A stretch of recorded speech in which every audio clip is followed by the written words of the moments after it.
ছবি দেখে ভোকাবুলারি শিখি কোনোদিন না ভুলিয়ের দ্বিতীয় ক্লাসে আপনাদের স্বাগতম। আজকে আমরা যে ওয়ার্ডটি শিখব তা হচ্ছে অ্যাবারেন্ট। এর উচ্চারণ হবে অ্যাবারেন্ট। এবার ছবিটির দিকে লক্ষ্য করুন।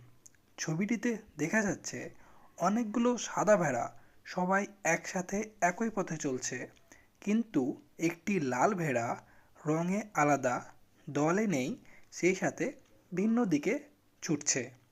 এখন ভিডিওটি 10 সেকেন্ড থামিয়ে চিন্তা করুন এবং অ্যাবারেন্টের অর্থ কী হতে পারে তা ভাবুন।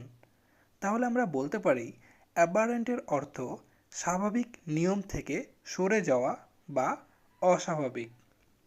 Aberrant means deviating from the normal or usual, or abnormal or out of the ordinary. এখন কিছু সিনোনিমস দেখি যা আমাদের কাছে খুবই পরিচিত। অ্যাবারেন্টের সিনোনিমস হবে আনইউজুয়াল, অ্যাবনর্মাল, ডেভিয়েন্ট। এখন এর কিছু অ্যান্টোনিমস দেখি যা আমাদের কাছে খুবই পরিচিত। অ্যাবারেন্টের অ্যান্টোনিমস হবে ইউজুয়াল, নর্মাল, অর্ডিনারি। এইভাবে ভোকাবুলারি শিখতে আপনার মোবাইলের একটি ব্রাউজার ওপেন করুন এবং সার্চ অপশনে লিখুন exoenglish.com।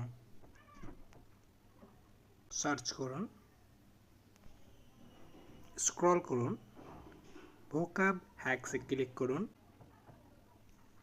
এইখানে আপনার সকল ভোকাবুলারিগুলো আছে।